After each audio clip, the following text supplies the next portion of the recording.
Jom kita jalan. Kali ini kita ke perkampungan budaya orang asli di Pulau Keri, Selangor, dipanggil Mahmeri Cultural Village ataupun perkampungan budaya Mahmeri.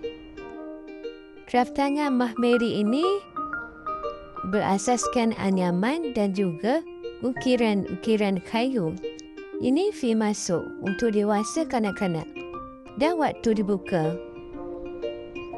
Perkampungan ini agak luas dan dipamerkan ukiran-ukiran dan ada juga ukiran dan keratangan yang dijual. Besar kawasan ini, ia seperti sebuah kampung.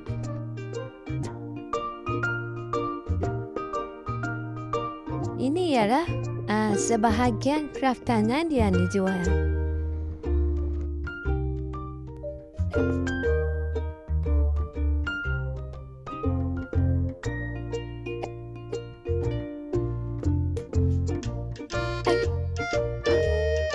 Mari kita tengok apa yang ada di perkampungan Mahmeri.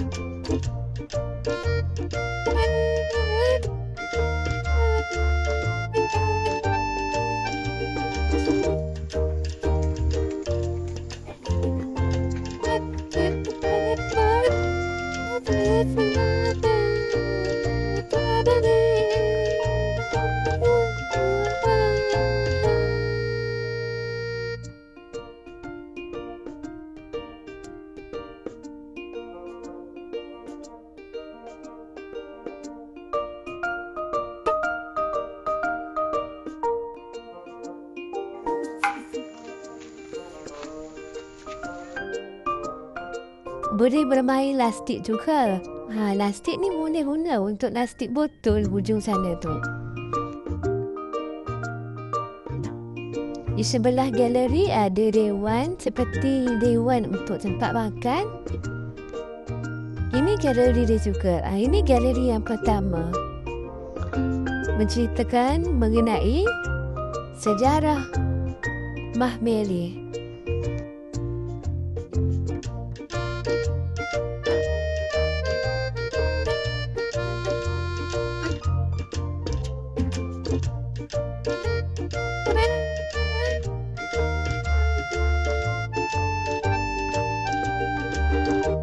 Cantik-cantik orang Mahmeri ni.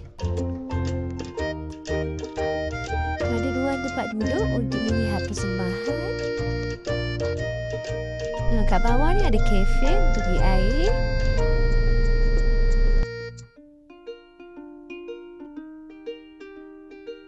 Mari kita pergi ke galeri yang kedua pula.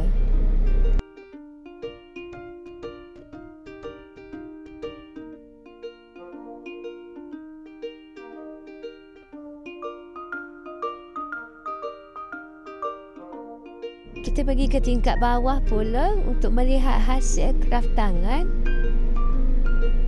dan belajar membuat anyaman. Boleh cuba memakai baju Mahmeri juga. Ini premium shop untuk membeli apa-apa patung, ukiran. Ini sesi belajar membuat anyaman. Seronok.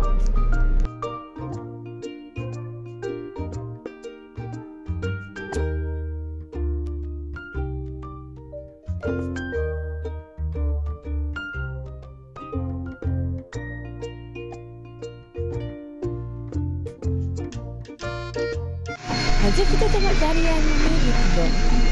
Adik yang kat tengah tu adalah daripada suku kaum Mahmeri. Dia yang rajang, dia nak buat talian. Dah siap pula anyaman. Saudara ni tengah membuat ukiran kayu. Cantik culture village ni. Tenang, hijau. Semoga berjumpa lagi. Bye.